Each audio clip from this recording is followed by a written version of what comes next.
It's time to ignite your soul and unlock your full potential. Join us on Beneath the Helmet, the podcast exploring firefighters' health and wellness. Hosted by retired Fire Chief Arjuna George, our podcast is the perfect place to start your journey towards becoming the best version of yourself. So come on, let's join the conversation and find out what sets your soul on fire. All right, welcome back to this is a special edition Beneath the Helmet, being released on September 11th, 2023. Today's episode is a very special one, means a lot to me. I got a chance to sit down with the photographer of this incredible book, They Saved New York, the men and women of the FDNY. So Glenn Usdin was the photographer of this book, took some incredible images of FDNY members from the war years right up until modern day. I have two guests on the show today, Glenn Usdin and Bobby Senn. They both go into a lot of detail about their experiences through September 11th, their challenges since September 11th, 2001, and how important this book was to both of these people's lives.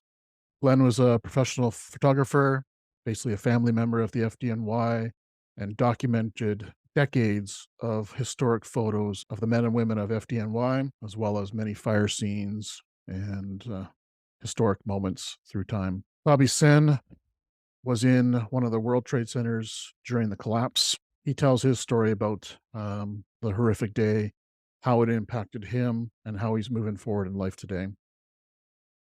It's a very powerful episode. It's over 2 hours long, so feel free to pause and come back to it, replay it, or binge it like I did a few times.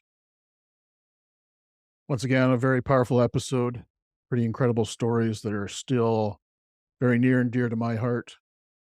We went down as a group from Salt Spring Fire in 2001 to pay our respects to the firefighters. And our time there was essentially assisting FDNY and attending as many services as possible. We also went down again in September 2002 on the 1-year anniversary. And once again, we assisted with going to as many services as possible. This book is incredible. It captures the faces of so many iconic FDNY people, tells their stories. Very powerful book. It's almost 300 pages. It has decades and decades of photography in it, and truly a special historic book that will be in the hands of firefighters for decades for sure. So I feel very honored to be able to sit down with Glenn and Bobby tonight, and I hope you enjoy this episode as much as I did, and pay our respects to the 343 firefighters that died on September 11th, 2001, and also the close to another 343 who have passed away up until now due to cancers and other job-related injuries and diseases as a result of the collapses of the World Trade Center and September 11th, 2001. I hope I have a chance to head down to New York City and connect with both Glenn and Bobby and share a cold one at Suspenders in the near future. So until next time, stay well, enjoy this episode. All right, welcome back to Beneath the Helmet podcast show. Very, very special show. This is being released on September 11th, and in honor of the firefighters, the men and women of the FDNY. We have a very special guest today. We got Glenn, and we got Bobby Senn here with us today. We're going to dive into a bit of this book, which is They Saved New York, the men and women of the FDNY. Simply a stunning, incredible coffee book table, packed with 291 pages, which is pretty impressive, and over 45 years of photography captured in this incredible book. So both Bobby and Glenn, welcome to the show, and I really appreciate you taking the time to share your stories with us, but also in honor of September 11th, the brave men and women of the FDNY. So Glenn, maybe I could get you to start. Maybe just tell us a little bit about who Glenn is and kind of your background and what brought you to being on this podcast today. Well, I began the earliest memory from maybe 3 or 4 years old was my parents taking me to the firehouse in Brooklyn, where ladder 147 on Cortelia Road, right off of Foster, and that was 1959 or 60. And I can honestly say I can trace my entire life back to that one moment to be on the front bumper of 147's truck. Mm. And I grew up in the suburbs of New York City, about 20, 30 minutes from the city line. And I was just totally obsessed with everything firefighting. And I was in a town called Massapequa, which is a fairly large suburb of New York, maybe what, Bobby, 15, 20 minutes away from Bobby. And Yep. as soon as I could, and I can tell you the date, it was July 1st, 1974. I was sworn in as a member of the Massapequa Fire Department, which is um, a fairly large volunteer fire department. And unlike most of the rest of the United States, the suburbs of New York have some really robust volunteer fire departments. At that time, we had about 300 members. I think now they're probably around 200, 225. But it was a town of around 90,000 people, and it was quite busy. But unbeknownst to me at the beginning of my fire service uh, journey, just west of Massapequa was, of course, New York City. And in the late 1960s through the 1980s, New York City went through a period called the war years. And the fire service has never seen anything before that or since that. And I would sit in my room when I was 16, 17, 18 years old, and I would listen on a little tunable um, uh, Radio Shack radio, and I would listen to the companies being dispatched in New York City. And you would hear sometimes 10, 15, 20 working fires a night in New York City. Some of the companies were going to 3, 4, 5, 8, 10 fires a night. Each company, it was bedlam. The You may have heard the expression, "The Bronx is burning," but it wasn't just the Bronx. It was Queens, it was Brooklyn, it was Manhattan, it was the Bronx. Pretty much Staten Island was exempt from that. And fires that today in New York would be a third or fourth or fifth alarm with 150, 200 firefighters and 20 or 30 units. Back then in the late '60s and '70s, they could just find 4 or 5 units, 3 engines, and 2 trucks, or 4 engines and a truck, and these firefighters would, and back then they were all men, but these men would just put these fires out and, go back to the firehouse and have a quick bite to eat and go off to another one. It was an incredible period. And, um my just absolutely dear friend, Dennis Smith, wrote about this, and he wrote a book called Report from Engine Company 82.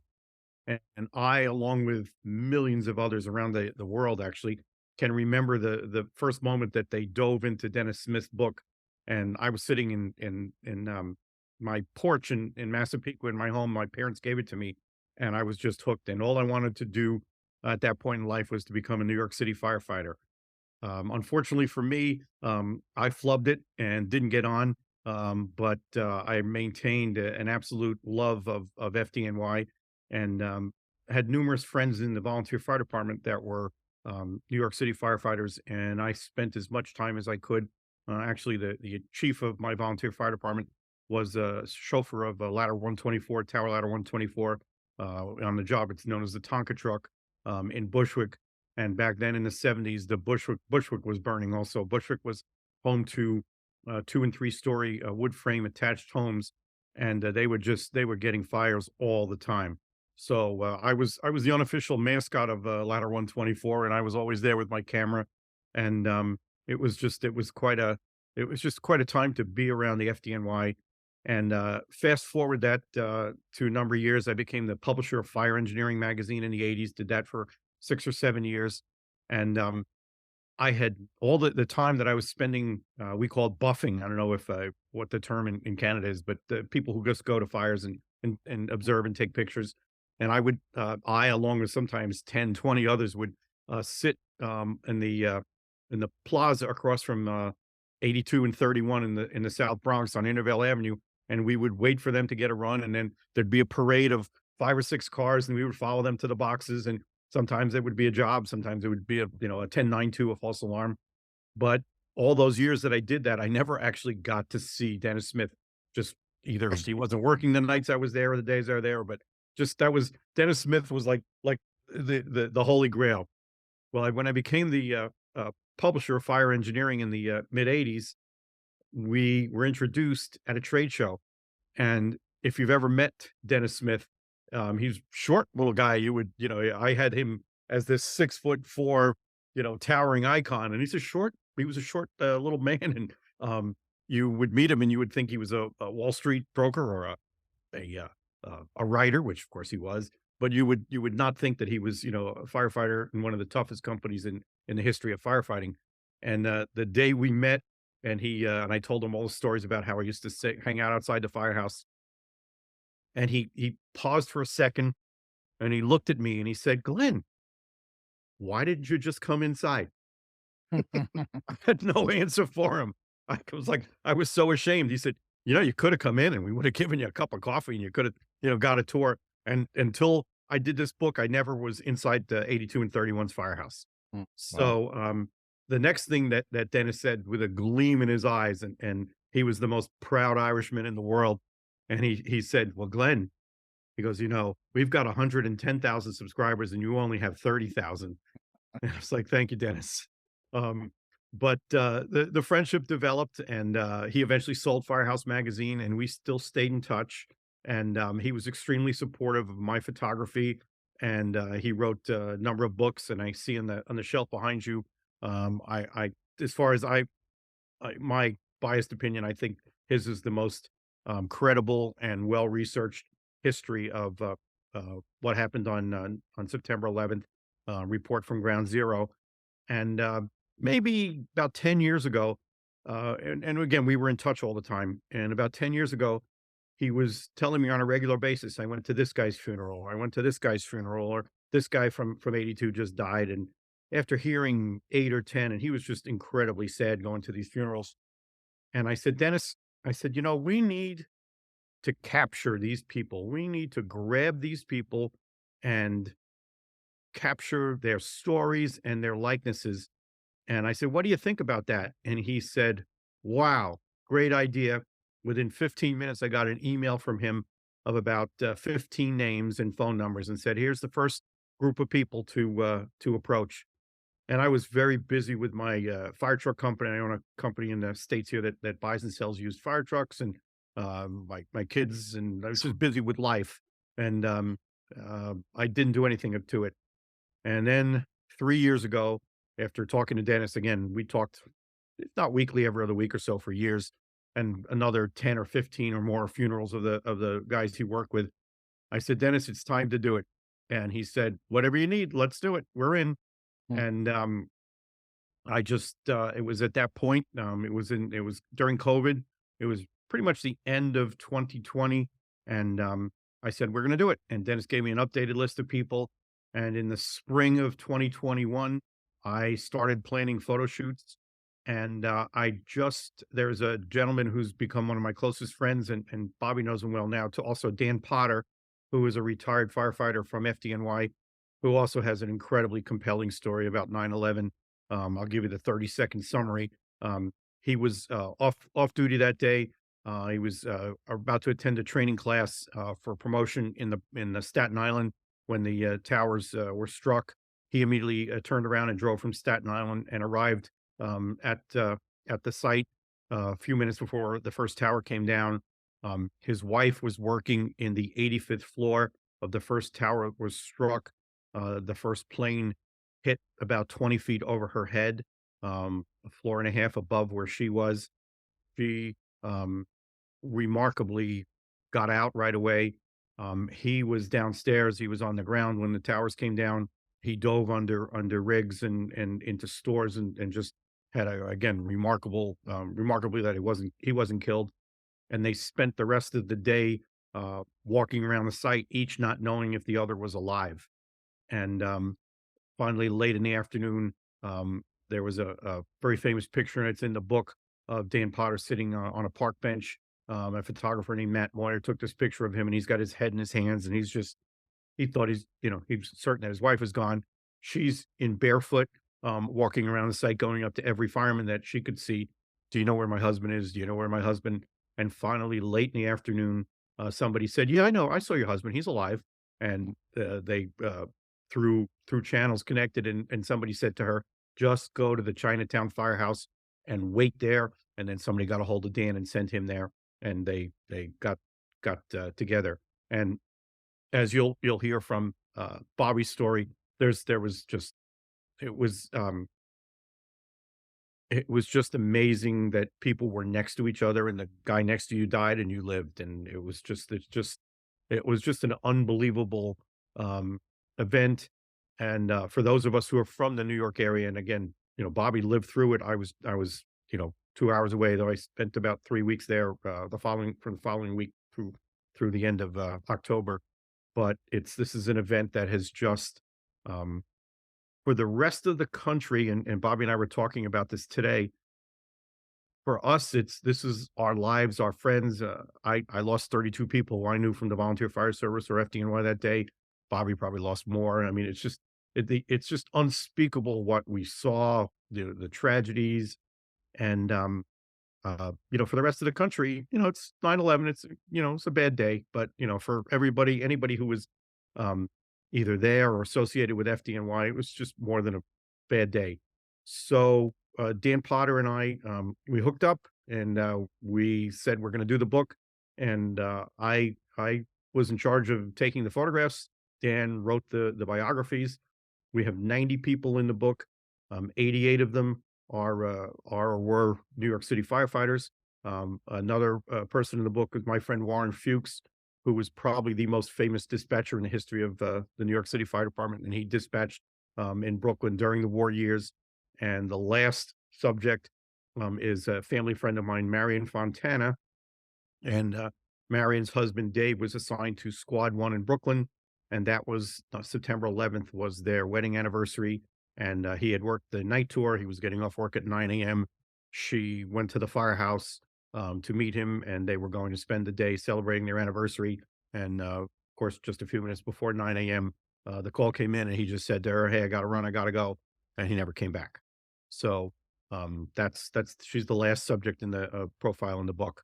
So that's my story. The photo shoots for the book were just they ranged from high emotion to just the same as sitting around the kitchen table at the firehouse.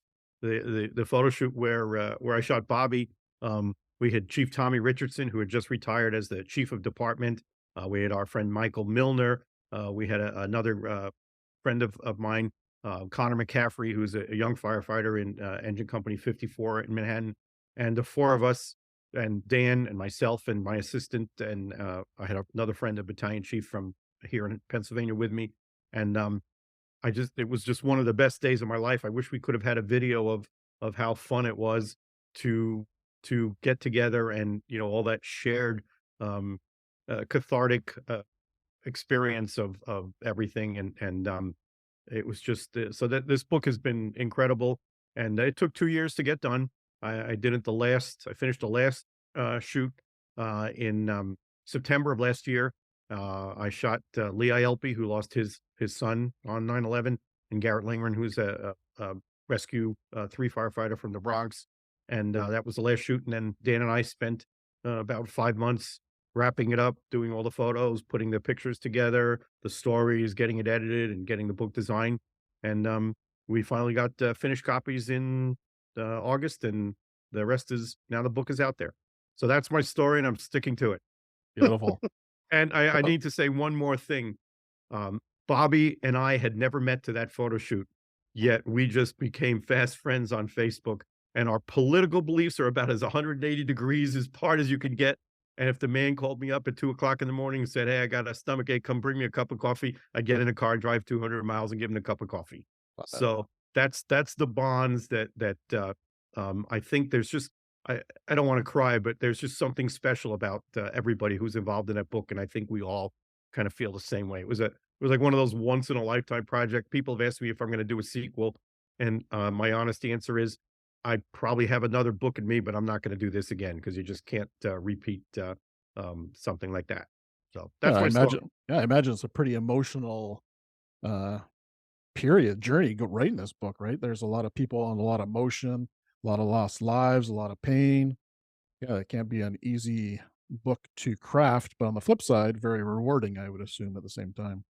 Yeah, I get, and it's funny because I know your um, expertise in the fire service, and Bobby and I have for last 2 years have been chatting about mental health, and today we had a amazing conversation about it, and it took a lot out of me. I can say that this book, there was another incident which you can't measure which is more important than the other, but there was another incident that the public probably just doesn't know anything about called Black Sunday, where there were two separate fires, one fire in the Bronx and one in Brooklyn, where there were multiple firefighter fatalities that day. And meeting Jeff and Eugene, who were two of the firefighters who were trapped and lived, and hearing their stories and holding Jeff's coat and rope and holding Eugene's helmet, um, it just it both it's the most enriching period of my life and also took a lot out of me. Um, and people have asked me often. They said, "Well, can you give me a tagline for the book?" And yeah, it's pretty simple. This is a book about men and women who run into burning buildings for a living. So, and then the rejoinder to that is, and some of them don't come home. Beautiful. I have to say, this is one of the most stunning books I've ever looked at in my entire life. Obviously, the fire service is pretty near and dear to my heart as well, and just seeing the quality of photography, and I'm also a photographer as well. Um, but just the grand scale of this book is it's one of a kind. So one of a kind. So Thank you. congratulations on a very well done book. Um, yeah, it's going to be in the history books, and it's going to be part of FDNY history, I'd imagine, from this point moving forward. So Well, there's a couple of people that I dedicate the book to in the front, and I would really do anything if Dennis Smith could have seen the book. It's just he yeah, died. I didn't say it. He died a week before I was going to shoot him. He died of COVID, and he was just so supportive.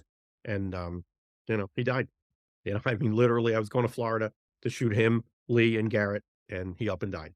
And the week before he died, I spoke to him, and he sounded a little weak. He'd had heart issues for a couple of years, but it's like, oh no, I'll be okay. And the week before I was going to see him in January last year, he died. So if there's anybody who I wish could have seen the book, it would have been Dennis. But that's just the way it is. It's yep, that's Bobby and I have talked a number of times. This is the life you've been given, and you can either screw it up or you can keep on going. So we choose to keep on going.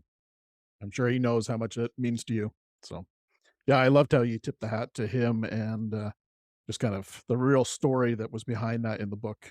So for the readers who purchase this down the road, it's definitely some very inspiring stories and some ones that will pull your heartstrings for sure. Thank you. Bobby, tell us a little bit about who Bobby is. Before I get into that, it's just if I don't pay homage to Glenn and to Dan, um, I'm not doing my job. Um, as Glenn said, we barely knew each other and met through social media and some of my experiences, and we crossed paths that way. Um, through whether you call it, divine intervention or dumb Irish luck.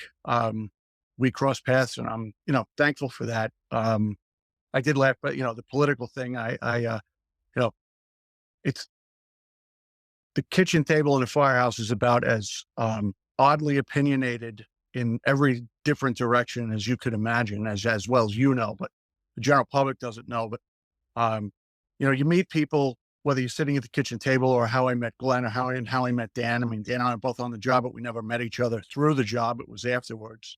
And with regard to his photo that is in the book of him sitting on the bench, um, up until I sat down with Dan and was doing the interview for the narrative for my, 2 pages in the book, um, I had no idea who that guy was. And when he told me that, it was like, wow, you're the guy.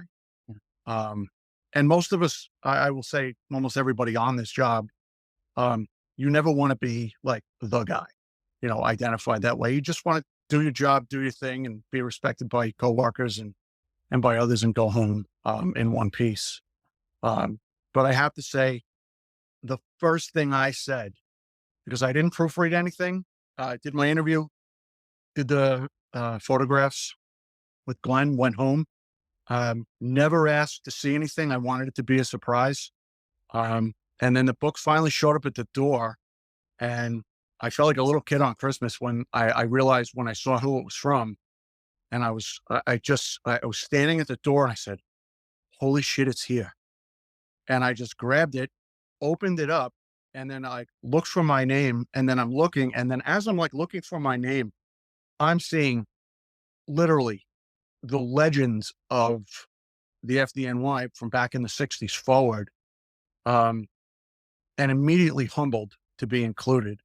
And Glenn will tell you, I said to him over the phone within a day or two of getting it, I was like, seeing guys from those war years and, legends in the fire service that, I always looked at the FDNY, it was like getting to play Major League Baseball, and then getting to work in the busiest companies, or getting to go to special operations and work in a rescue company. That's getting to play for the Yankees.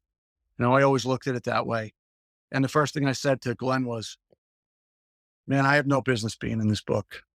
And he just kind of laughed it off, but that's really how I still feel. And I'm, I've been getting phone calls from friends who are in there saying, like, it's unbelievable that you're part of this project. And to get, coupled up with some of the names that are in there, Tommy Richardson, chief of department, probably, I'll steal Glenn's words, probably the greatest chief of department we've had in decades. I mean, just such a gentleman, truly cared about every single person on the job. He'd stop and talk to everybody, and he never took his rank as anything more than, it's his job to represent the fire department. And then another guy who was just like him, again, going back 2 decades, and we lost on September 11th, was Pete Gansey, who was the chief of the department then. And when you met Pete Gansey, he would just say, and you said, oh, what do you do for a living? Oh, I'm a plumber. I'm a mailman. I work for, I'm an accountant. Pete Gansey was the chief of the New York City Fire Department, and he would just say, I'm a fireman in New York City. Like, he never took his rank and ran with it, and those guys, the respect I have for them, and to be put into a book with, on the same pages as Tom Richardson and the other gentlemen that are in there back from those years where, I couldn't even imagine what it was like to work for the fire department then, is humbled. And I don't use that word freely. I am truly humbled and honored that Glenn thought that, my experience and my story of September 11th needed to be documented. And he wanted me to, be part of, something he's been working on since the 60s. And all I can say to him is thank you for that.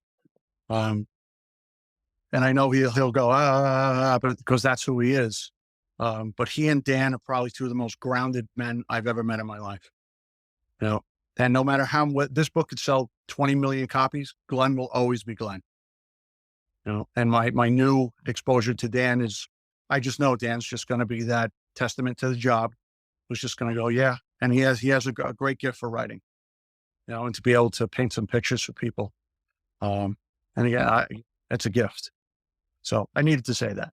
Yeah. And I'll just kind of add in there. I think this book also, I think that's what made it extra special when I was going through it, was that it wasn't just the iconic heroes from the war years. It was also almost up to today, or in the last 10 years. And I think that kind of made a well-rounded book, in my opinion. So I think you 100% deserve a spot there, and you have an amazing story to share. So I understand where you're coming from, but I also, I truly believe your story was meant to be shared there.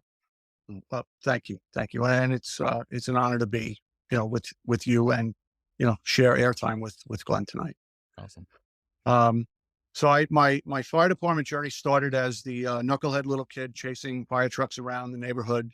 I grew up we'll make it about 15 miles northwest of where Glenn grew up in Massapequa. And I grew up in a town called Hicksville, which is actually a legitimate town, because people laugh when they meet me and they go, where are you from? I say, Hicksville, New York. And, they think it's a bunch of farms and guys walking around with hate seeds in their mouth. And we all wear no shirts and suspenders. So grew up in a town which is actually pretty busy now. Daytime population in my town is probably over 1 million with the transit hubs. There's a major train station that comes right through the center of the island, goes through here. Buses, shopping malls, pretty large school system. But it's a typical middle class suburban town. A lot of cops and firemen live here. A lot of cops and firemen live in Massapequa. So pretty much the same, just a little, certain differences, but in general the same. But I used to chase the volunteer fire department trucks around the neighborhood when they were around. And graduated high school, was going to college locally, joined the volunteer fire department, met some great guys who were on the job and immediately were like, you will take the test. I took the test in 1987.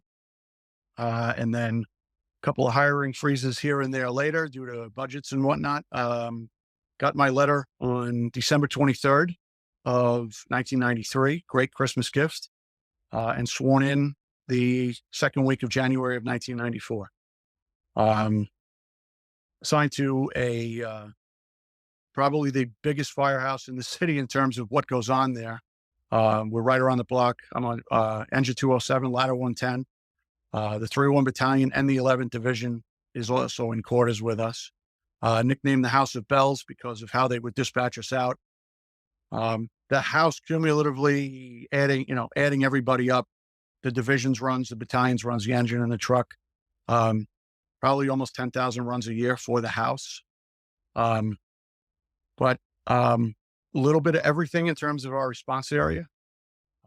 We had some high rise. They had redone, low. Now in 2023, downtown Brooklyn looks like lower Manhattan. But it was slowly being converted. A lot of housing projects, you name it. We have everything in town, in our response area, including one private dwelling, which was up in the Brooklyn Navy Yard, and it was the Admiral's quarters. So luckily that didn't burn down, because then we would have had no private dwellings. Spent from beginning to the end of my career, unfortunately, short-circuited due to, which we'll get into, between the physical and emotional aspects of what happened to me post September 11th. I retired in October of 2007. Really tough leaving. Fought to stay for a while. And then after a couple of meetings and getting called down to headquarters, stop fighting this. It was time to go. Not what I wanted, not what I planned.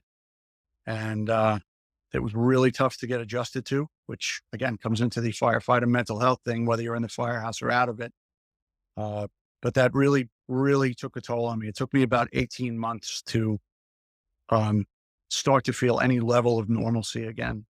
That's just with being out of the job. But with regard to September 11th, that's what put me on the path to retirement. I was working that morning. I had some things go on, and I had taken a long-term detail assignment transfer up to driving the battalion chief for quite a while. And again, another thing about, our mental health is I had some family health issues going on at home, and a little bit more expanded, that just didn't tell anybody at work about. Wasn't any, didn't feel comfortable, saying that. Had some scares with my wife, had some scares with some other family members. And it just worked to be driving the chief and have a little bit more flexibility with scheduling and switching off my shifts. Had I been working in the engine company that morning, the senior guy in the engine was working, so I would not have been driving, because it was a chauffeur, or an engineer, as they would call it on the West Coast. So I wound up driving the chief, working that day. Everybody in the engine company was killed except the chauffeur, the division chief, and a number of the surplus officers. Some of them, again, legendary fire officers who would have been in this book for Glenn. Timmy Stackpole, who had a horrible incident where two firefighters were killed, and he was burned up pretty bad. He had just come back to work after surviving horrible burn injuries. And then Dennis Frost, who was another legendary fire officer. He was covering division and as the acting deputy chief for the night before, and he was killed. So totally, in total, we lost seven guys out of my house who drove out the front door that morning. We had a couple of deaths in the firehouse. One was Kevin Kane, who was killed in 1991. He was a probie who was killed in a building fire. And the guys who were, his contemporaries, they were struggling, healing from that. And almost to the 10th anniversary was September 11th. Kevin was killed on September 13th of 1991. And usually you do masses and things like that for, remembering for 10 years was the custom. And they were talking about not doing it again the following year. And then 9/11 happens and we lose 7 guys, and we just, it just carried on and went forward. We had lost a couple of guys off duty, one guy in a scuba diving accident. Another gentleman before I had gotten the fire was killed in a motorcycle accident. We had a lieutenant named Wayne Smith who was in Ladder 110. He was promoted to captain, and he was killed, I believe it was May of 1994. He was killed in an apartment fire in one of his first assignments in Ladder 136 in Queens. So unfortunately, our firehouse was no stranger to death. But now looking back, in January, I'd have 30 years on the job if I was still working. And I look back and I realized a lot of the things that went on with the guys in the firehouse, and, how they behaved and why they were so intense and why they did the things they did and acted how they did was because none of them really were taught to take care of themselves emotionally and how to get through and start to live again with your job. And I could see it in those guys' eyes that they were pretty banged up. But I see it now, as opposed to I didn't see it then when I was a young 25-year-old kid in the firehouse. Just wondering, like, man, some of these guys are like not very nice, pretty grouchy, and then I started putting math together after 9/11 going, yeah, now I know why I'm pretty angry. Now I know why I'm pretty grouchy and not taking care of myself. But, the magnitude of losing 7 guys versus 1 guy, I'll just say it just magnified the numbness of what was going on at that time. I had written a small piece about my experience and was fortunate enough to publish it in a mental health journal. And I'll forward you one. And I did it for a couple of reasons. One, it was some people kept saying, the historical aspect, which is one of the things I immediately upon opening the book, that Glenn and Dan have put together, I was just like, yeah, this is history and it needs to be documented, because once these guys pass away and once you're gone, your story is gone. And unless you put it down on paper, maybe it'll get transcribed to somebody else or told to somebody else, but things change and facts change. And, he climbed a ladder that was 100 feet when it was really 20 feet. And so having the ability to write, I just sat in front of my computer and pounded away on coffee and just documented the entire event from start to finish, including the emotional recovery. And I have to say my plan, was to document it so that for the historical aspect of it. And then what really took off was the emotional end of it that more people wanted to know about. Like, how did you go back to work? How were you able to muster up strength to just go, okay, I'll just go back and keep doing this? And I didn't have an answer for them. And you just did. You did everything that needed to be done. Everything was about the families of those we lost. Everything was about, getting the job back up on its feet. And I still to this day, how that was done is a miracle. How the job recovered and how they maintained posture as the biggest and best and strongest fire department in the world is still baffling, because so many people were so beat up so very badly. And the proverbial, pull up your bootstraps and go thing, that you really had to dig deep. You had to pull up from underneath your feet. Some days to just stand up and go, all right, I have to put my uniform on again and go to another funeral and stand there and do this because it's the right thing to do. And anybody who tells you different is probably, either maintaining their machismo or lying to you, because there's a lot of days you just were like, I don't know if I can do this again. I went to 3 or 4 in one day, 2 at one church. We just stayed there. First funeral came in, you went through the routine, which unfortunately from the time I got on the job to September 11th, we had, and Glenn will vouch for this, an inordinate amount of line of duty deaths that were multiple line of duty deaths, where 2 or 3 guys were killed. Some of them within weeks or days of each other. And it was just nonstop. And somebody made like a half-ass joke in the firehouse one day, about their uniform being worn out. And if I was to show you my uniform, it's actually worn out, like at the seams from putting it on so often. Because you went to, on average, everybody went to, probably over 100 funerals, because you were either at a funeral, down at the trade center digging and looking, for those who were lost, or you were working.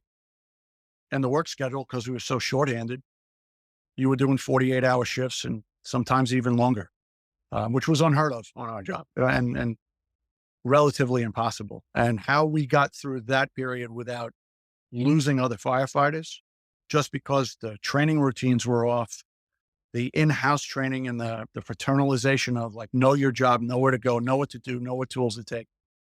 That was kind of shot.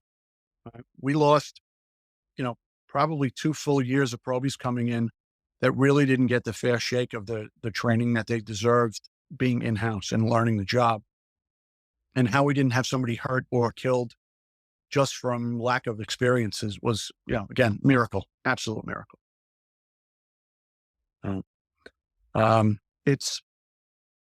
It was a very, very surreal time, especially the 18 and 24 months. Just numb, just completely numb. And the affect it's had on guys, I said it to Glenn earlier on the phone, was I know guys that it's still September 12th for them. And they're definitely not living and thriving. They're just, pushing along. And it's sad. It's unfortunate. A lot of divorce, a lot of alcoholism, a number of suicides. And it's the recovery from the job, in all aspects. Junior guys becoming senior guys overnight. I had 8 years on the job on September 11th, and then all of a sudden guys are doing this and doing that, and you just start getting responsibilities. You go, all right, I'll do that. Meanwhile, you would never be asked to do some of the things. The senior guys took care of it. And then those guys got beat up so bad over the next 18 months of being in the firehouse, a lot of senior guys retired. So then we lost that experience too. Which makes this book even more important. Yeah. Wow. What an incredible story. So I have something to add to Bobby's story. So remember a few minutes ago, he said that he doesn't know why he's in the book. I rest my case. Yes, 100%. And I felt that as well. As soon as I read that, I was like, yeah, this is an incredible story. And actually, I was telling my wife this evening that I had your page flagged with a couple of sticky notes because I wanted to reach out to you. And then lo and behold, we connect tonight on this podcast. So yeah, no coincidences. Yeah, no coincidence. Wow. That's quite the story. I know, I think both of you said this, that, being in New York City, being an FDNY firefighter, whole different ball game. But I know up in Canada and probably the rest of the world, we were feeling the pain. We were mourning. We were right by your side. So just want to let you know that. We know that. Yeah. Because one thing that guys would just show up to the firehouse from, we had guys from Toronto just show up to the front door of the firehouse, ironically, on one of the days we were having a funeral for one of our guys, a few miles away in another part of Brooklyn. And these guys were like, what can we do? Mm-hmm. And we literally just said to these guys, we need you to go to funerals.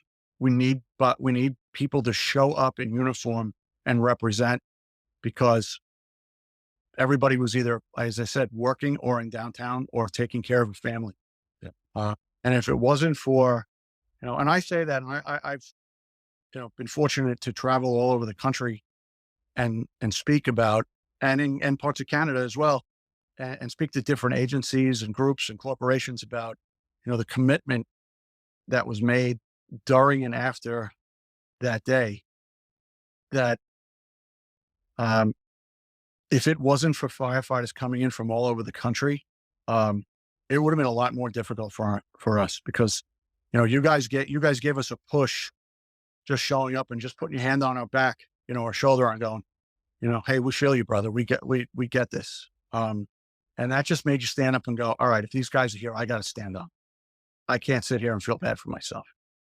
And I stood shoulder to shoulder with volunteers from Long Island to paid guys from California, Washington State, Chicago. I had business cards from firemen in my dress cap. They're probably about that thick, of guys like, hey, reach out to me when things quiet down. And I did. And I have friends in California from the South Bay area that I am, best friends with now. Yeah, well, we went down as a group from our fire department, and we went down in October, still smoke and everything at ground zero, and it was still very evident that what just happened. And yeah, exactly what you just said, Bobby. We were told to just go and support the funerals and attend as many as we could. I can't recall how many, but I'm thinking at least a dozen that we attended. We were there for maybe 5 days or something like that. And the only two things I have from that is Salvatore Calabro is one that we went to, Mhm.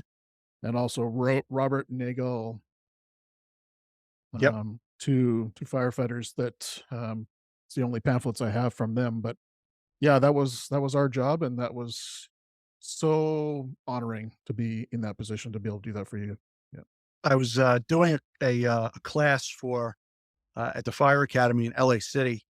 I don't remember exactly when it was, what month, but it was within 18 months after after the site had closed in May of 2002. It was probably a year and a half after that. And one of the guys said, hey, our fire station's across the street, and this guy's on duty, come over and say hi to them. And I walked in the front door and went up into their kitchen, and the guy hands me a cup of coffee, and I look to my right, and the gentleman I was speaking of before we lost him were having his funeral.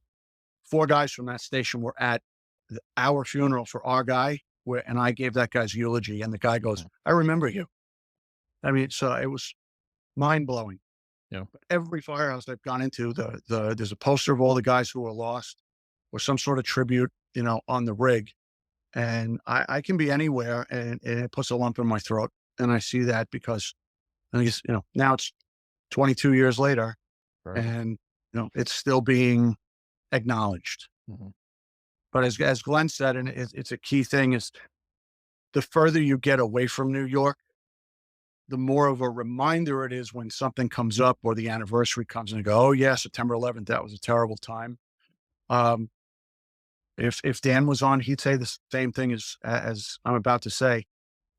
There is not a day, and it's not an exaggeration or being dramatic, there is not a day that goes by that either an airplane going overhead, seeing some rig go by, no matter where I am on the island, or a rig goes by if I happen to be in the city, and the memorializations on the side of it. I just saw on the news tonight that 2 people, still yet to be, the names were released, were identified by DNA within the last 2 days. Oh, wow. Lost. Wow. It's a constant. So as I've said, September 11th is, we don't need it. I don't need it. My reminder comes every single day in one way or another. And I'm sure it hits Glenn too, whether he's in the car, hears a song, thinks of somebody, and you just sit there, and in all honesty, I still shake my head in disbelief some days, this far away from it, just going like, man, I went to the fire department with this idea of what I wanted to do and what my hope was going to be over a 20 to 30 year career. And it literally crushed everybody's intentions and what their plan was. It just destroyed them, because you didn't know what to do, how to do it, when to do it. The guilt about pushing forward and doing something. I had thought about transferring out of my firehouse to try to get a fresh start and jump start. And my guilt kept me there, and, I talk to guys in the military quite often and they say, yeah, the best thing would have been for you is if they had pulled you out of there and just said, nope, you don't work there anymore. You're going somewhere else. Cause then you're forced to jumpstart your career over again and not be stuck. Cause literally the locker on the left of mine and on the right of mine, both those guys were killed. And for weeks I heard the alarm on his watch going off in his locker, and if that doesn't blow your mind apart, nothing will. That messes with you big time. Amongst I could sit here for an hour just about the trigger points and things that would just set you off, and make me just like completely break down. Thankfully, 20 years of therapist and, continually focusing on taking care of myself and making myself be a better person, in terms of my function. If I hadn't done any of that, I'd be in big trouble. I'd be dead. Plain and simple. I'd be dead. I probably would have either drank myself to death or the guilt would have just got me to one point and I just would have just said, I'm done. Very interested to kind of sort of off topic, but the new recruits, cadets coming in, what are they learning about September 11th? So a brand new firefighter recruit that joins today, what are they learning about 9/11? There's a lot of physical items that are at the fire academy. Things made of steel, the chin-up bar, the pull-up bar is made of steel from the World Trade Center. There's, flagpoles and memorials and things all over. And there's a huge area dedicated, for A, line of duty deaths, and B, there's a whole wall dedicated to September 11th, which is pictures of all these guys staring at you when you walk in there. And it's, again, a huge lump in your throat immediately, remembering, the 100 or so guys that I knew personally. And, as for is there anything that they're learning in terms of, is it part of a curriculum? I actually don't. Just the history. The history. Cause I'm assuming that this generation that's either here now or coming into the fire service was not born in 2001. Yeah. Hey, let me, Bobby. Yeah. I can tell you that they bring every probie class down to the memorial, and they do a little service. Every probie class does that. So that That's is in addition That's to what Bobby said. When you're at in New York, they call the academy the Rock. When you're at the Rock, there's reminders all the time. But when every probie class goes down and has a ceremony at the memorial, if you haven't been to the 9/11 museum, you have to go. Mhm. But when you go there, there's both the museum on the inside and then there's the outside, the reflecting pool, and every probie class goes down there, and every firefighter learns what happened. So the one thing, and from being not a member but being really close with FDNY for a long time, like as Bobby mentioned, since the late 60s, early 70s, the one thing that I think it's not the only department, but separates FDNY from the rest is the tradition and what Bobby talked about senior guys. There is and Bobby and I are both friends with Frank Lieb, who's a assistant chief in the fire department now. And there is a thing called the FDNY way. And there is just the brotherhood and sisterhood it's not a term or a word that they fling about. And Bobby mentioned it. Probably a lot of people are aware of it, but when the 343 were lost, they assigned firefighters to every single family. And just you want to talk about the mental health aspect of basically being taken out of the firehouse, and just said, you're gonna be the liaison from the fire department to your family. And they became the surrogate dad, surrogate caregiver for the family. So FDNY never forgets, and that history, that's one of the things that I hoped, and I know Dan and I wanted to convey in the book. I think we did it, but the brotherhood and the sisterhood in the FDNY, it's not a word, it's a way of life. Beautiful. Yep. So it should be. It was, the title was Family Liaison, an instantly created title. And, um, it was, there was a discussion we were having in the kitchen once we realized that the guys we sent out the door, that 7 of them weren't coming back. We knew that we had to assign people, to them. And you went from, I'm working Friday night, Saturday day, I'm working Tuesday night and Wednesday day, to, you were driving kids that are going, where, are they gonna find my dad? Like, you're taking that kid to soccer and you're cutting their lawn, and you're sitting in the kitchen with a wife who has, you know, they understand what, you know, their husband did for a living, but they're still sitting there, with the 1,000-yard stare, going like, well, what do you mean they have to find him? And what do you mean there's a chance they're not going to recover anything? You became soccer coach, landscaper, taxi driver, therapist, overnight. And I will say from experience with that, it definitely did not make the journey through the emotional recovery any easier.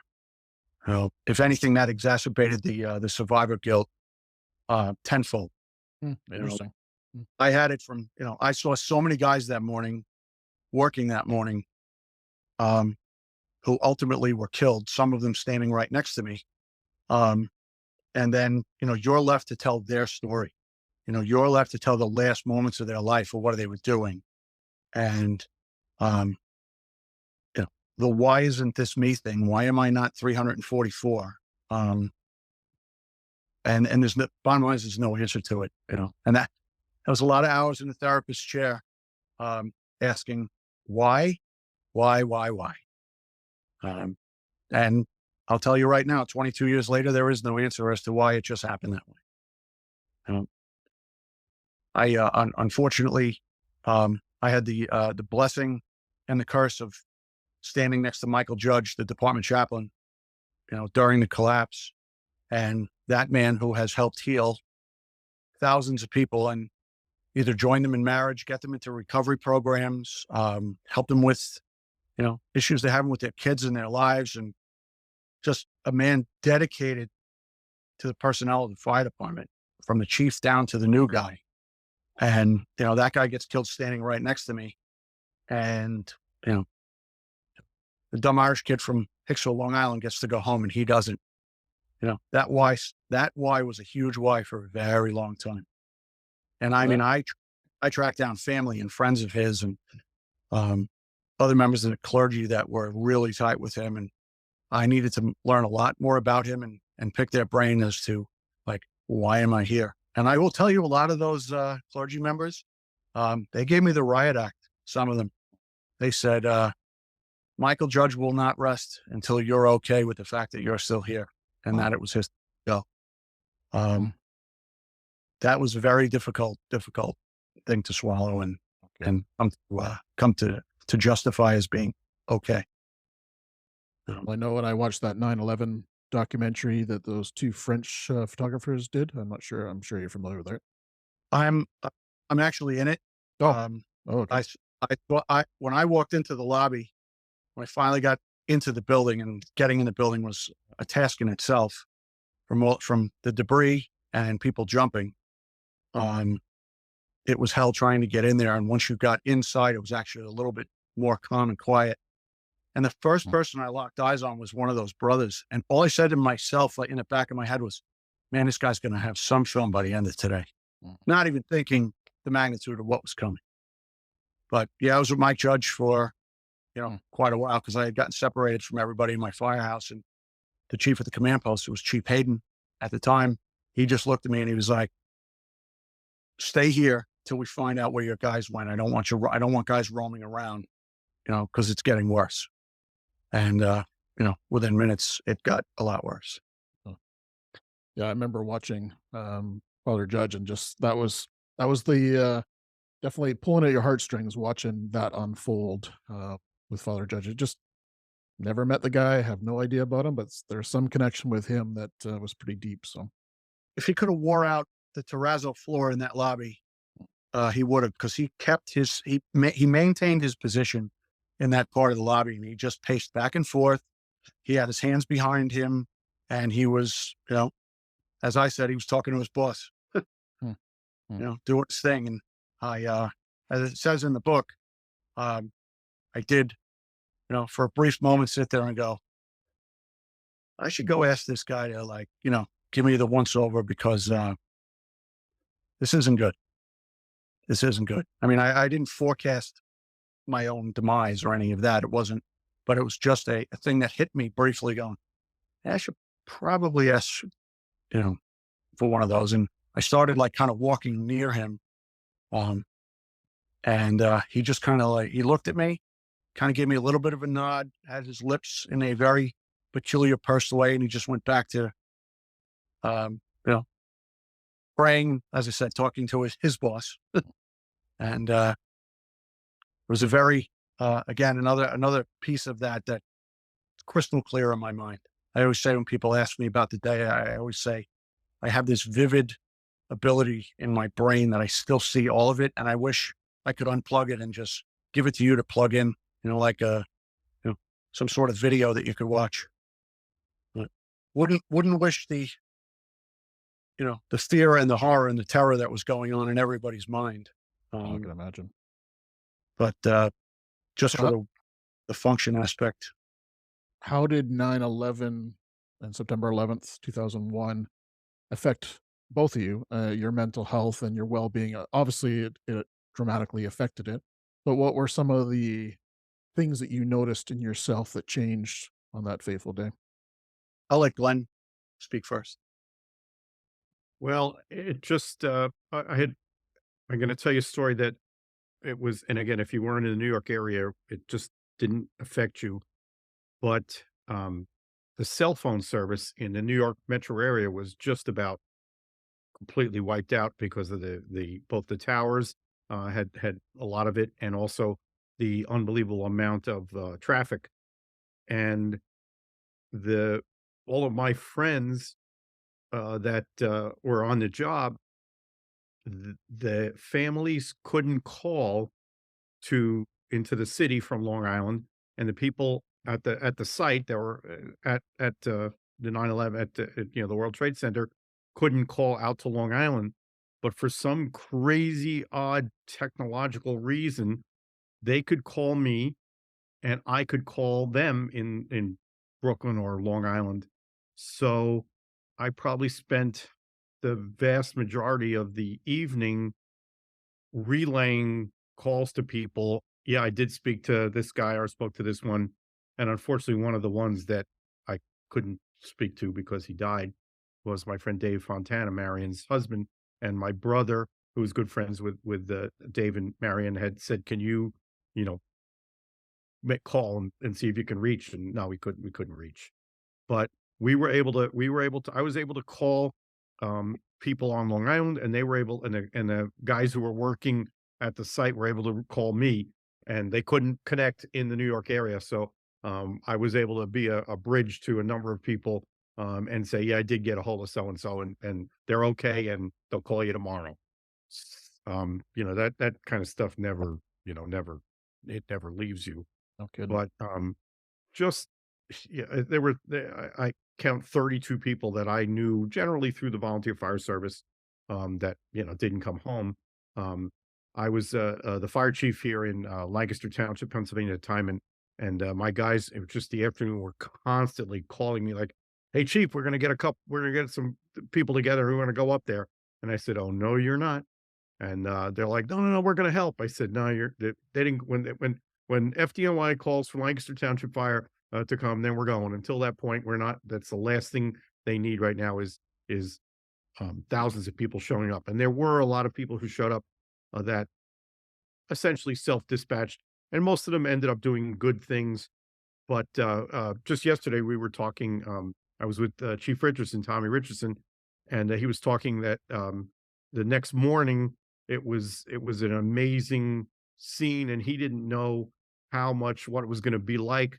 And he said it was rough, but it was organized chaos. And I just felt that the best thing we could do would be stand by and wait and see if they needed any help. And believe me, they didn't need anything from my fire department and hundreds of others. Um, but as Bobby mentioned very eloquently, um, they didn't need us to go and fight fires. They needed us, to support them emotionally and bodies at funerals. And I actually took, I told you I'm in the used fire truck business, so I took two Mac pumpers that I had in my inventory, and I sent them into New York and had them lettered as FDNY. And each of them went to, I don't know, 40, 50 funerals. Um, because there's been a tradition in the fire service, and especially FDNY, for whatever 100 years, that when somebody dies, you get brought to your final resting place on a FDNY rig. Well, they lost so many rigs; they didn't have any rigs to send to funerals.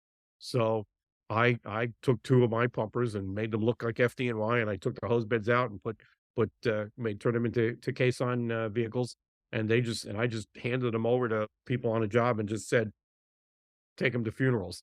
So, I kind of used what I had at my disposal to, help the best as I could. The actual, um, I think, Bobby, you might correct me if I'm wrong. I think the volley companies were only in the city for less than 24 hours, but till the next morning, maybe. Um, They were in there for about 24 hours. But I will say um, the volunteer fire departments did donate a lot of their rigs to be used as caissons as well. Because the number, like as you said, as we said, the number of funerals. But I just learned, I didn't know you had sent those in. I'm just learning that now. That's amazing. Yeah, I had a little bit of a dust up because some of the people in the city, the part that the backstory that a lot of people don't know about 9/11 is, um, there were not millions, billions of dollars spent on the recovery, and because there was so much needed. I'm talking about cranes and construction equipment and lighting towers and uh, air compressor trucks and just um, there were so many people who ended up billing the city for millions, if not billions of dollars of supplies. And they realized very quickly into, I don't know, the second, third, fourth day that they were going to need it was unprecedented. The recovery effort as Bobby mentioned, went to, I think, June, right? It was May or June of 2020. Uh, like roughly right around Memorial Day, right? Right. So that recovery effort was just an unbelievable logistic and resource um, uh, undertaking, and there were so many bills coming in, and somebody was certain that I was going to bill the city for these two rigs that were going to funerals, and I said no. I said I'm not going to bill the city. This is a job I love. I wish I was on a job, but you just have them and use them, and I'm not going to bill you for anything. But um, I got a phone call one time from somebody who inspector general and said, we want those rigs out of there. And I said, I don't know where they are. And they're like, what do you mean they're your rigs? I said, I dropped them off. I don't know where they are. And the guy's demanding that I get these rigs out of the city. And finally I said to him, am I one of your firefighters? He goes, no. I said, so you're the inspector general. I said, you've got no control over me, do you? And he goes, no. I said, well, then our conversation is complete. And that was just, it was just kind of a funny side, but it just, um, I can't, I think it's difficult to not, um, like Bobby said, it's just people, I think, just, as the anniversary approaches, even locally here, people ask me, hey, if you'd like to come to this remembrance or do this, or maybe give a little, few words. And I've almost gotten to the point that, nah, I really don't. I just would rather be quiet that day and remember the day and remember the people and remember the effect. And it's just, obviously the book has, um, taken Dan and I and a lot of people know us now that didn't know us before. But, it's just, I wasn't a member, and it stings and hurts like hell. So, that's the thing. And when you live in the New York area, it's right there. I mean, it's right there every day.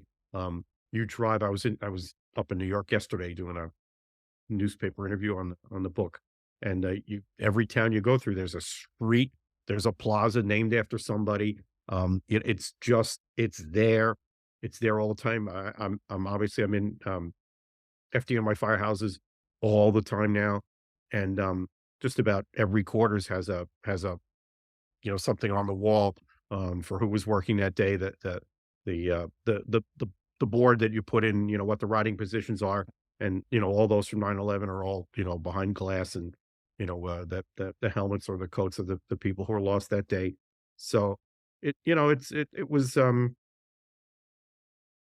was the worst day for so many people, and yet, as Bobby said, we're sitting here, talking about it. So, it can't be, compared to, those who aren't talking about it. And another hidden thing that I don't think most of the country is aware of, but FDNY lost 343 firefighters that day.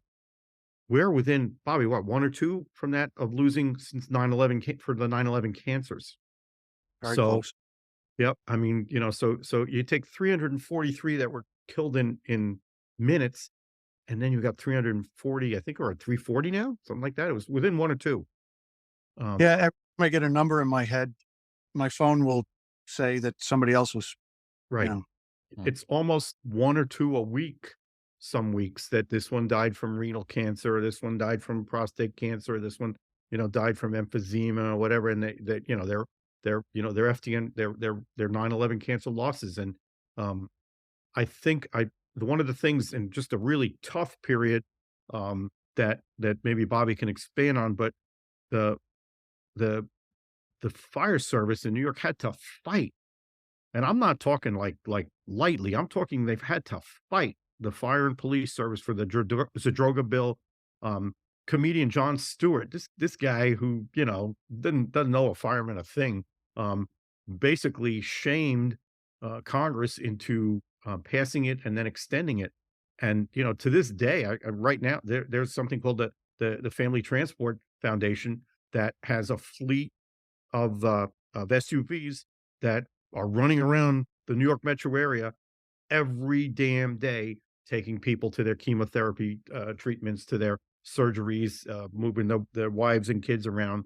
So this is like, to the rest of the country, it's, it was not 9/11, it's 22 years ago. To anybody in the New York area, it's still going on. It's going on today. And that is Incredible. something that I don't think I'm not going to say his name, but there's a guy in the book that I photographed who's just the nicest, jolliest guy. Another guy, that was not he was a firefighter. He's not a big shot or legend. And he's got prostate cancer that was, 9/11 related, and they're taking him around. And they think they caught it quick. But, it just never stops. Yeah, and that's a hard thing to recover from if you're trying to, your own well-being and your own mental health. If you're exposed to that day in and day out, it's a hard environment to heal in, isn't it? Hmm. Yeah. How about you, Bobby? Thanks, Glenn. Um, Thanks, Glenn.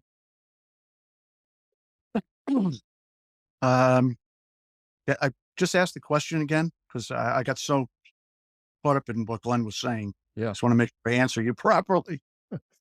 No, it was just along the facts of, what did you notice in yourself, your own mental well-being, and your presence of who you are as a person after September 11th, 2001? What changed in Yeah. you?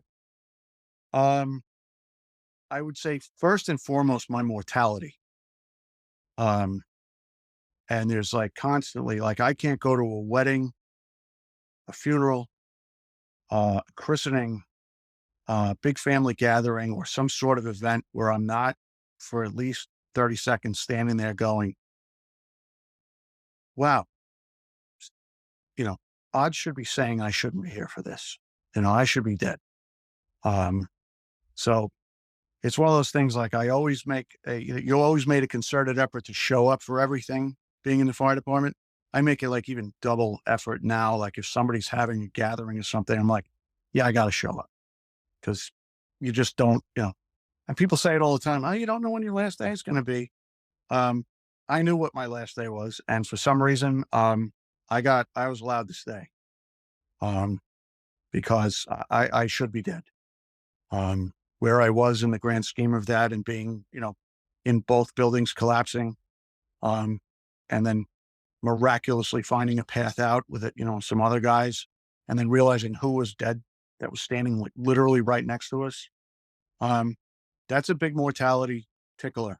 And I get reminded of that, you know, listen, I still get grouchy in traffic and I still get grouchy over nonsense, but I, I really appreciate my life and I am grateful for it. And, meeting people or seeing things or like getting to watch, my nephews, I'm really close with my nephews that are, two of them are 11 and 12. And like every soccer game, if I'm not doing something, I'll be there. If I have the opportunity to pick them up from school, I'm picking them up from school. So I just want, I'm getting time with them that I really, you know, I shouldn't be having. So, I've been granted this gift. Um, so I'll say that's the biggest change. Um, some people like people who are spiritual often say the phrase like, we make plans and God laughs. Um, I had this plan. Like I had this thing in my head about what I wanted to do with my career and how I wanted it to go and where I wanted to be. And it all just completely, you know, dissolved. And anything that was like in any way, shape or form of doing that either brought on, as I mentioned earlier, a feeling of guilt, a feeling of like, should I stay here? Do I owe it to these, do I owe it to stay in this firehouse for the rest of my life? Um, and a million things would go through my head. So that a lot of second guessing, which I wasn't, a big second guesser. I was always second guessing everything. And I still do it to this day. Like I second guess everything I'm doing. You know, always wanted, it's the do the right thing, do the right thing, do the right thing. Um, every time that I would go do a program about either just about the events of not the event of September 11th or speaking about emotional wellness and the recovery, emotional recovery and firefighter self-care and stuff like that. I would take, I carry them with me. I have a stack of memorial cards of, with guys' pictures and their birth date and date of death. And, um, like I said, a nice picture of them on there. And I carry those in my pocket every time I would go do something. Cause it's like owed it to them. I'm doing this for them. And I'll say I care more about guys' feelings on the job now, as opposed to, the attitude you were taught to just suck it up. You never went sick. You always, you never got hurt. If you were sick, you just worked. If you were hurt, you just worked. Um, the fraternalization that would go on in the kitchen, I hope it still goes on, but there's also that other piece of, if you knew somebody's banged up, it's definitely a responsibility to check in on them. If somebody lost a parent or, a brother or a sister, or they find out that their wife is sick. Cause I knew what that was like the day I got that message or phone call. Was like, oh God. So I make more of a concerted effort to, for lack of better words, be my brother's keeper now, as opposed to just do my job and, let everybody else figure out their job. Um, those are probably the two paramount things that I'll say changed me. Um, I will say, as Glenn referenced about, people you knew and you realize, so-and-so is gone and this guy that you worked with is gone. I unfortunately, there were some guys I went to high school with who were working for Kenneth Fitzgerald on the 105th floor of the North Tower. And they were killed. So like this reaches back to, like this goes back and touches literally when I was, 5 and 6 years old, like running around the street with those guys. A police officer who grew up across the street from me when we were kids, Walter Weaver, was from ESU Truck 3, and he was killed. And, poof, I immediately, like, I start thinking about him or his mom or his family. And I still live in the neighborhood that I grew up in. And, his street, the block that he grew up on is now named after him. And I see it every day when I drive out to that, leave my neighborhood going that way. So for me, it has touched every piece of my life, from being a kid to guys who went to high school with, to getting on the job and guys who were in my academy class, to guys in my firehouse, to guys I played golf with, hockey with, worked on the side with, um, you know, guys who I was in the volunteer fire department with, who were on the job as well. It has bled into every single aspect of my life. And I like, you always want something, you'd always like something cool to be, which is what's stamped next to your name, when you leave and you go, oh, that guy played for the Yankees, or, oh, that guy hit a scratch off ticket for $10,000. Oh, that's the guy who had triplets. You want to have something that's fun and exciting. Unfortunately, one of the many stamps that will be next to my picture is that September 11th changed my entire life, every aspect of it. How I think about my health, how I eat, exercising, how much water I drink. I mean, stuff that I would have never thought about. Plus the touchy-feely side of me now, which is, as Glenn will tell you, I hug everybody. First time I meet you, and I'll meet you in person at some point, just expect it, like, Bobby's going to hug you. Sounds good. I used to make chiefs in the firehouse cringe, because I'd walk up and give him a hug, and this one deputy chief would be like, Robert, please let go of me. I'm like, nope, not letting go. I'm giving you a big hug, chief. But And you know that's what else is going to be next to your name? Yeah. There's going to be you're a hero to all your brothers and sisters that you're taking care of right now. So that is next to your name as well. Somebody said that to me. They were like, listen, dude, you could have went to 10,000 fires and you wouldn't, you'd never help as many people as you're helping now. Yep. So that's like the saving grace for me. Like, I look at that and I go, okay, if that's why I'm still here, I'm good with that. Yeah. But that was hard to swallow. And I don't know if you know the name, the last name Vigiano. John Vigiano he's one of the Mickey Mantles of the FDNY. Yeah. Just a legend, a very hardened Marine, went to 10,000 fires, and, very highly decorated man, a great firefighter, great fire officer, and has taught thousands of guys how to stay alive and do their job better. I was at a wedding with him, standing in line to grab some food, and we were just chatting, and I asked him, I said, Cap, how you feeling? And he was like, I'm doing okay. He said, there's something that I realized recently, is that more good than bad is going to come from September 11th. And it floored me, because the man lost both of his sons, one a police officer and one a firefighter. Wow. And for him to say that, and I knew he wasn't being the tough guy or trying to push through that, because he had his arm around my shoulder that way. And it's a conversation that he and I had that I will hold on to for the rest of my life. And I was just like, I couldn't believe he said that more good things were going to come. I mean, he lost his two sons. And again, he gave me strength to persevere and push forward and go, no, I got to keep trying to take care of guys and their families, and make sure that, that nobody goes through the hell that I went through, because I didn't know what to do afterward. I wasn't sleeping. I wasn't eating. I was drinking 20 cups of coffee a day, and nightmares and flashbacks and everything that you would find in the guide to being messed up after something happened to you. I hit every checkoff box. And then, I realized I needed to do something with what happened to me, and not just be a victim for the rest of my life. And, this is the direction it's gone. And I'm, if that's my assignment, I accept it 100% and willingly. It's a very noble position to be in. So,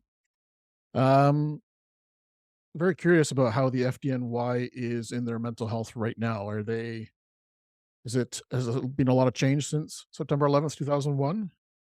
Or is it still kind of progressing? Prior to September 11th, if you went to the counseling unit, there was an issue. And it was one of those things where everybody'd be going, oh, that guy's got this, you were being sent to the farm if you had a drinking problem. It wasn't something that I would say was publicized or made known enough through either the union or the medical office or even something that would be sent down on flyers where if you're having trouble and you need to talk to somebody, there's somebody there. I think after September 11th, it hit them hard and fast that they had a lot of broken toys on their hands, and they had to do something about it. I didn't go see somebody until May of 2003. So I lasted like a year and a half, little over 2.5 years in the firehouse before I had reached wit's end. They were sending social workers to the firehouse to come and talk to everybody and see if anybody was, struggling. But as Glenn has alluded to, the culture of the New York City Fire Department is, you get assigned to your firehouse, you don't offer up what you want to have for lunch for a year and a half, let alone you're going to go say that, oh, I'm not really sleeping and I'm not really doing too well and I'm struggling, and showing a weakness, because the kitchen was a pretty vicious place and guys beat each other up fraternally. And as some of it, you just, most things, there was nothing that was off limits. It was either your hair, the length of your fingers, the clothes you would wear when you were off duty, how you would say things, food you wouldn't eat. You would get chewed up pretty good. Nobody was going to turn around and say, I haven't slept in 3 days, because the guy would look at you and be like, pardon my French, but he'd be like, fuck, are you upset about? You're still alive. Those guys are dead, so you weren't allowed to feel, you weren't allowed to be in pain. You weren't allowed to struggle. So my struggle had to be kind of in a chokehold while I was at work. And then I get home and it would hit me 10 times harder. That I hope, and again, I'm retired 15 years now. So it's one of those things. I don't know what their, open door policy is. I know they're a little bit more aware, I will say, of that. If there is an event or an incident, you lose a child that, bad car accident, multiple casualty incident, God forbid line of duty death, they are sending counselors to the firehouse and they're really keeping an eye on guys, and at least giving them some of the tools and the awareness that, hey, listen, you might not sleep and you might see the whole thing that happened a couple of 100 times and you might have nightmares. I didn't know that was normal. I thought I was broken immediately. And I was like, oh my God, my life is ruined. I didn't sleep more than 2 to 3 hours for almost 10 years. Oh, yeah. 2 to 3 hours at a clip, and then I'm up. Hmm. And I would wake up, be fearful of having a nightmare or a flashback or something, and I would go make coffee. Okay, I'm up. And then you're doing that at work. You're definitely not on top of your game. And now I become more of a jeopardy and more of a liability to the other guys that I'm working with. So my hope is that if guys go through something that is, upsetting to them, for whatever degree of upsetment would be, again, we're in the fire department. Nobody calls us because their son got an A, on a math test. They call us because their son is overdosing on heroin in the bedroom and go fix that. They don't call us because they got a new lawnmower. They call us because dad's hand is stuck in the lawnmower. So we're not getting calls for good things. I mean, for the random childbirth that you would go to, where it was like a joyous event. So my hope is that if guys are going through something, that they know that there's an avenue for them to pursue. And I have heard guys who say, my wife is sick, and they've taken them off the chart and they're not working, and they assign them to the counseling unit so the guy can take care of his family. That was unheard of in the past. Guys would just cover for you. If we worked together and something happened with you and your family, it would be like, all right, we have to cover him, so I'm going to work. He's got a 24 setup for Monday. I got it, and then just go forward until, you needed to come back. And that's still going on. But if there is something legitimate where somebody's in distress, there is help out there for them. Good stuff. And the counselors, I can't speak enough of them. And I'd be remiss if I didn't mention his name. As a retired lieutenant from the FDNY who became a social worker. His name is Jerry Moriarty. So the good thing is that he He could speak to speak, and he also had walked the walk of being in the firehouse, and I didn't have to explain any of that to him. That makes a That big difference that when they're culturally knowledgeable, yeah, right? Yeah.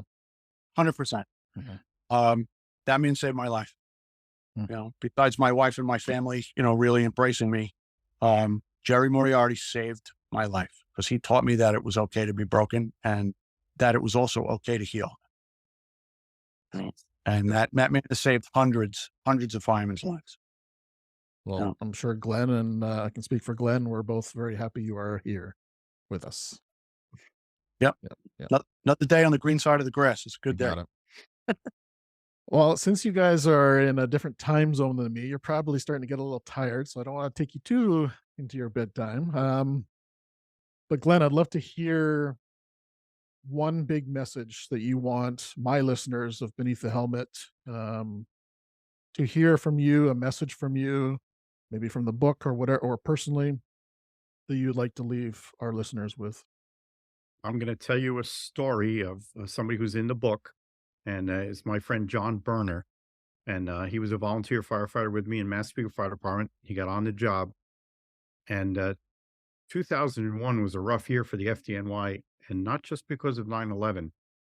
On Father's Day, there was a fire in a hardware store in Queens, and John was in Squad 288. They were the first arriving company at this hardware store, and he was on the top of the stairs going into the basement where the building was on fire, and Brian Fahey and John Downing were in front of him, and the hardware store exploded. The fire was started by gasoline that had been accidentally poured into the store by some kids. And those of us who have been in a lot of fires realize that when there's an explosion, sometimes it basically pushes in and then everything explodes out. And Brian, who I also knew from the volleys, Brian and John got sucked into the basement, and my friend John Berner got pushed out of the basement. And another firefighter who everybody in the job knows, Harry Ford, who was Superman guy, another guy I knew from Long Island.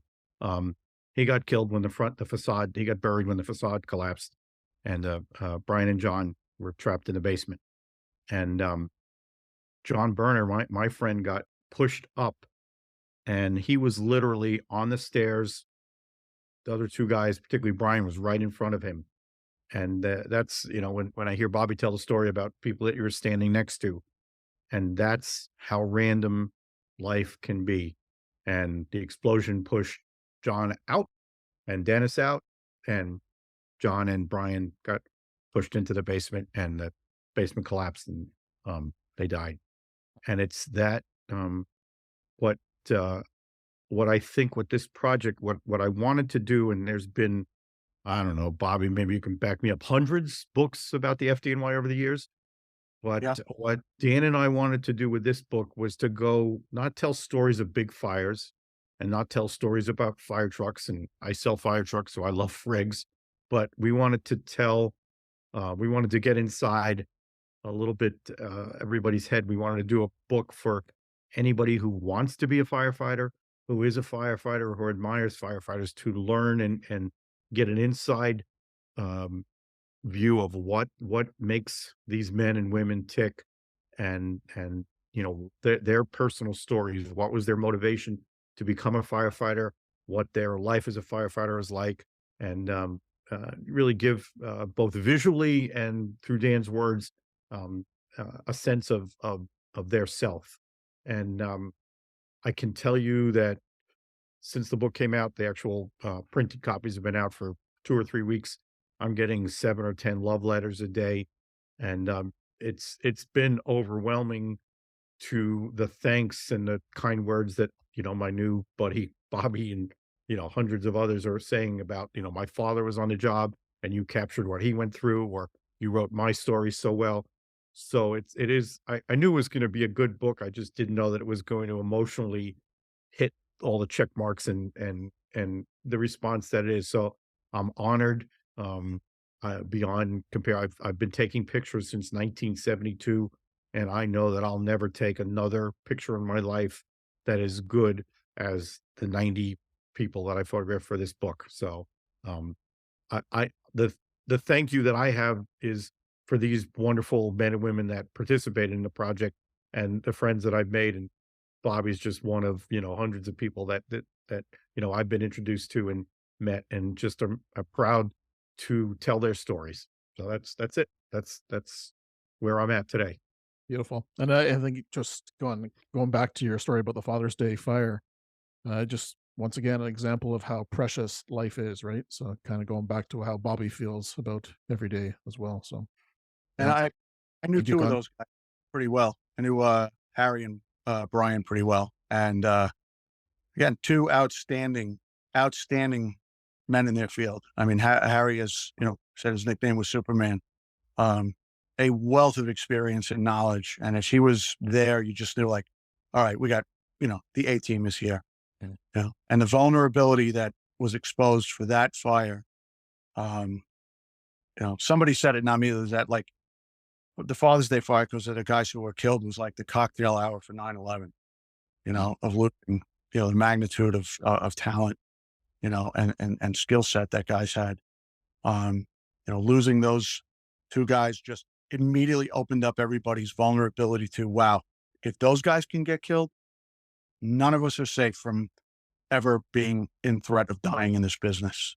Because if I had to pick guys that I would say top 10 list, Harry Ford would be on the top of that list of guys who'd be like, Harry will never get killed. He's just too good. He was so good at what he did. He saw things, 10 minutes before they were happening, he would see them. And then poof, in an instant, again, another day. I wish I wasn't working that day. I was home. I was coming back from being out with my wife. We had stopped at her dad's house for Father's Day, and driving home, my phone lit up. It was like, call me as soon as you get home. Walked in and called my friend, and they start rifling off names, and it was just very eye-opening to that vulnerability. But to Glenn's compliment, to compliment him, I think his book it was something, and take me out of it. Even if I had just purchased it and I wasn't involved in it,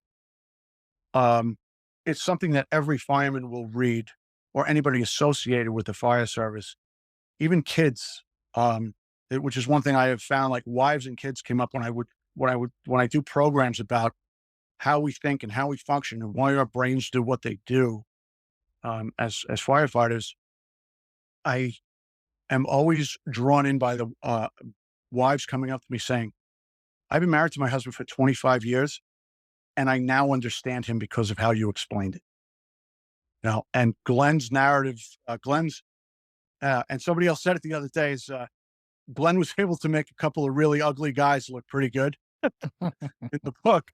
And Dan's words was, everybody's the family members alone of guys who are in that book are going to be grateful through eternity for them, because they will capture a little bit of who their dad or their uncle or their grandfather or their cousin or their husband was or 100%. is back then, through even like generations from now, that my nephew's kids are going to look at this and go, wow, that was Uncle Bob that you were talking about. And I'll be long gone, but they'll have that. And there's no greater gift to be able to do that. And I learned a little bit of that by, unfortunately, being part of a group of people now. I've met Pearl Harbor survivors who I mean, there's not many of them left, but I met a bunch of them while I was there at Pearl Harbor, and they walked away from them, like, talking to people to sit with me, to tell me what to expect in the future living as a survivor of something like that. You're one of very few people to be alive, and great responsibility comes with it. As well, the honor and the privilege of being alive. I met D-Day survivors that I sat and I'm in awe of, telling me their story. And the one guy who was a girl I dated when I was in college, her grandfather was in the first wave at Normandy. And he rarely spoke about it, but I dropped off a memorial T-shirt for the guys we lost to him, probably about 6 months after the 11th. And he sat me down and said, welcome to the club of survivors. And again, you start to, things that hit you hard. Boy, that hit me. That was a punch in the gut. And I was like, wow, I'm in a group of people that survived a world renowned known event. And there's a responsibility that I have to maintain that comes along with that. So, I'll say for me, the message I would send is, it's okay to take care of yourself, and it's okay to be broken and hurt and recover from that. And it's okay to talk about it, because that was a big thing. We never talked about it. It was a big, I guess the fire service really took a chapter of that from Vietnam veterans, because most Vietnam vets that I met growing up, they won't talk about it, and, there were guys telling me, you need to talk about this. The world needs to know about what happened that day and the days after, and what you guys did to, to recover bodies and all of that madness. And I would say the things I learned was, I'm stealing the title of a friend of mine. It was a clinical psychologist who helped me. He wrote a book that was called "It's Okay Not to Be Okay." And I had to start living that, because I knew I wasn't okay, and I had to accept it. So I would say for all the brother and sisters out there who are going to see something terrible, and go through something bad and carry that home, don't shove that down inside. Because as I said to Glenn, doing that stuff, it's like chewing on razor blades. It's going to cut you up, and you're not even going to feel it until you're drowning. And way too many of us have taken our own lives. Way too many of us are now divorced. Way too many of us are alcoholics or drug addicts, and have taken on a punishment when it doesn't have to be. No, that would be my message. Wow.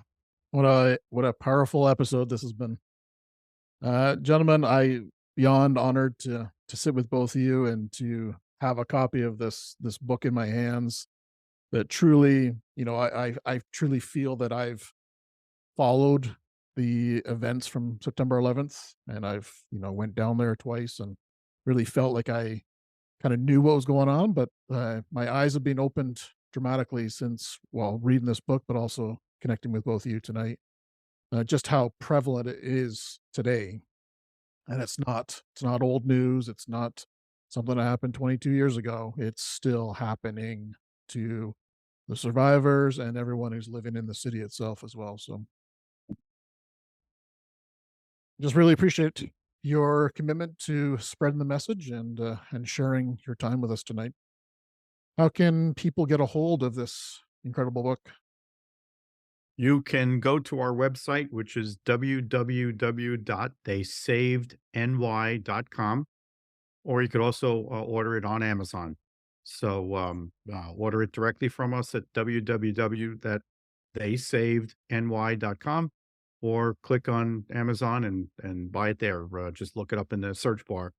But and either way, you can get it, and it's also available from Fire Service Publications online, which is probably the premier fire service bookstore in the country for fire, police, and EMS promotional books and whatnot. So either of those three ways, any of those three ways, you can get the book, and we greatly appreciate your interest in it. Excellent. I would hope you get it at the museum as well. Is that available there? It is available at the FDNY Fire Museum in Lower Manhattan. Nice. And soon to be available at the Fire Zone, which is the FDNY Fire Foundation facility in Rockefeller Center in Midtown Manhattan on West 48th Street. Great.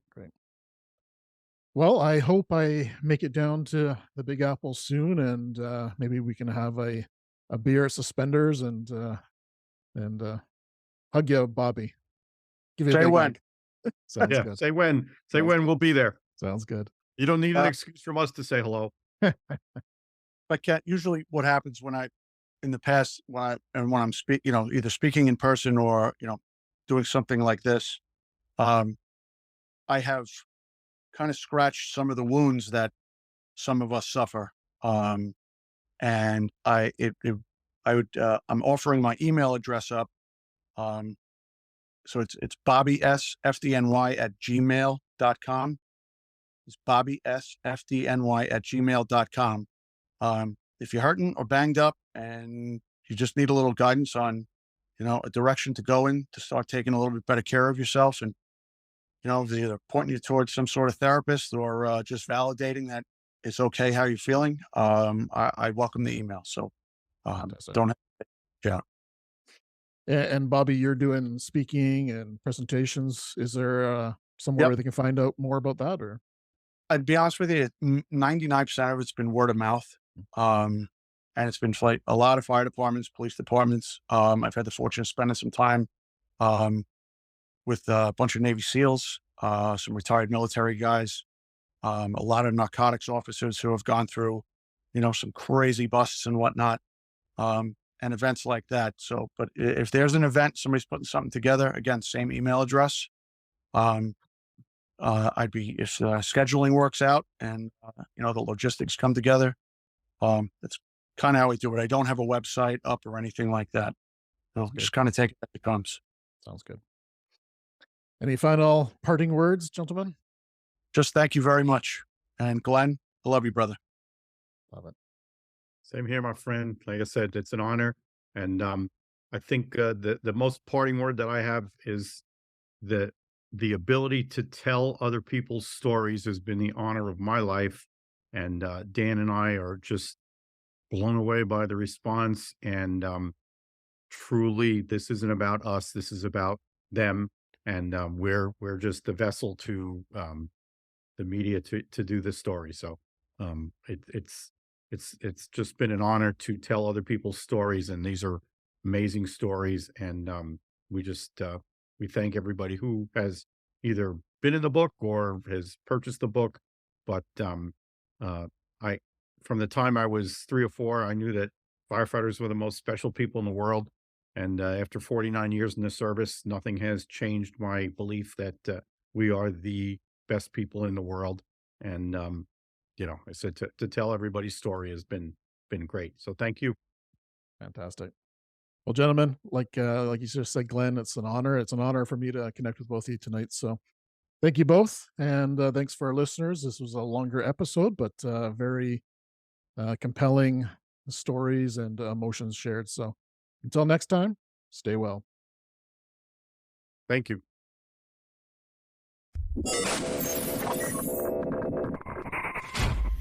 Thank you for tuning in to Beneath the Helmet. We hope that this podcast has provided you with valuable insights into the world of firefighters' health and wellness. Remember, caring for your physical, mental, and spiritual well-being is crucial to achieving optimal performance. Join us next time on Beneath the Helmet for more inspiring conversations. Until then, stay well.